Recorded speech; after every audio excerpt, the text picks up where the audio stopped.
Manchester United are once again on the lookout for a new manager. The Red Devils finally put Ruben Amorim out of his misery on Monday, just 14 months after appointing him as Erik Ten Hag's successor. Sign up for the Man United newsletter. Thank you. Manchester United wielded the axe of Ruben Amorim on MondayCredit, AFP. The Portuguese has been given his marching order 14 months after his appointmentCredit, ALAMY. The Portuguese boss's sensational rant following Sunday's 1-1 draw with Leeds proved to be his last act before Sir Jim Ratcliffe wielded the axe. United toiled under Amorim, who leaves Old Trafford with a 38.7 win percentage. Former Red Devils midfielder Darren Fletcher will steer the ship until a permanent successor has been found. And in the latest episode of Tactics Exposed, SunSport's tactical guru Dean Scoggins explains what went wrong and how to get this crop of United players firing. Read more on Man Utd. Bye-bye 3-4-3. Amorim's 3-4-3 has been the hot topic.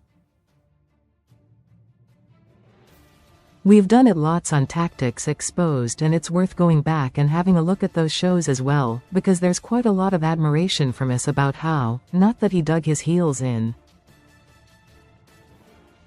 that he stuck with his beliefs. It wasn't very good last season, and the Europa League run papered over the cracks of a terrible league season.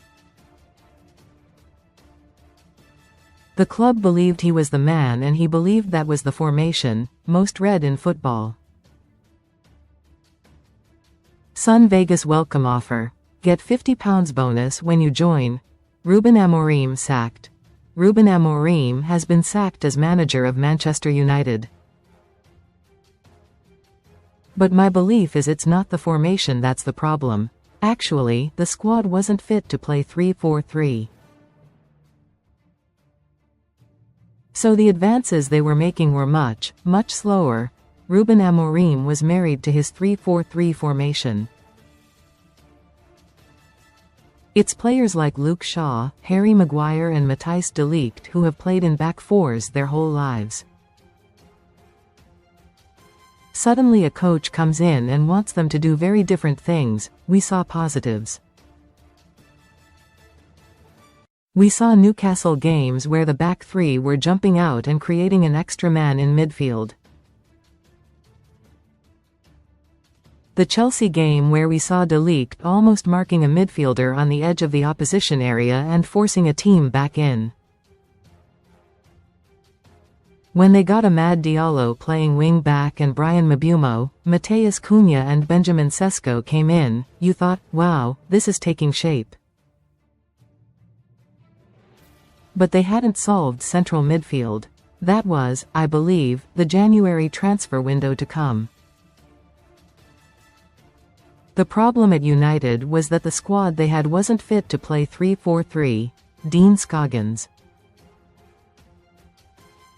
For me, whether it's 3-4-3, 4-4-2 or 4-5-1, none of these teams end up in that shape anyway. You write down Manchester City's team, and it's probably 4-3-3 or 4-1-4-1. And they end up in a position where they're in that 2-3-5 attacking shape or 2-2-6 attacking shape. Arsenal are the same. People get obsessed by the starting map.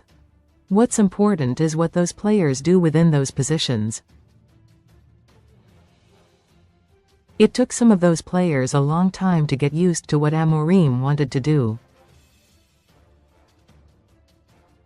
And the results showed. 4 at the back.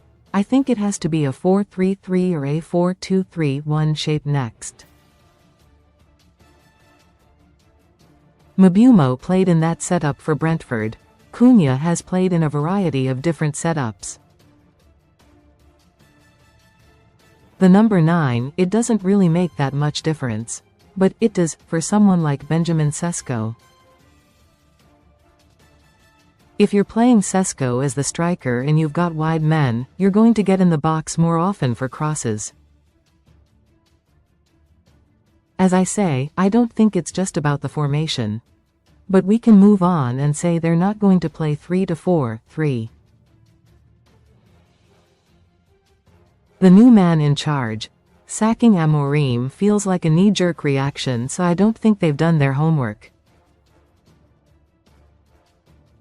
Xavi is one name that keeps coming up.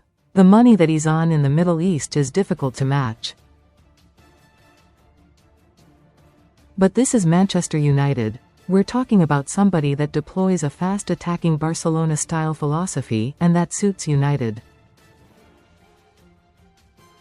We're talking about somebody that comes in and deploys a fast-attacking Barcelona-style philosophy that suits Manchester United. A midfielder who knows how to play those 3-4-3s or 4-2-3-1 formations. United need to start deploying 4 at the back. Then you've got Xabi Alonso, who is under huge pressure at Real Madrid, but Enzo Maresca is available. Pep Guardiola talks him up as the next cab off the rank for Man City. Will United go in there and take him? Recommended stories. Look at the way he employed his philosophy at Chelsea. He's a Club World Cup winner. Man Utd have got a big job now. It's a huge turnaround to get it back the other way. Comments.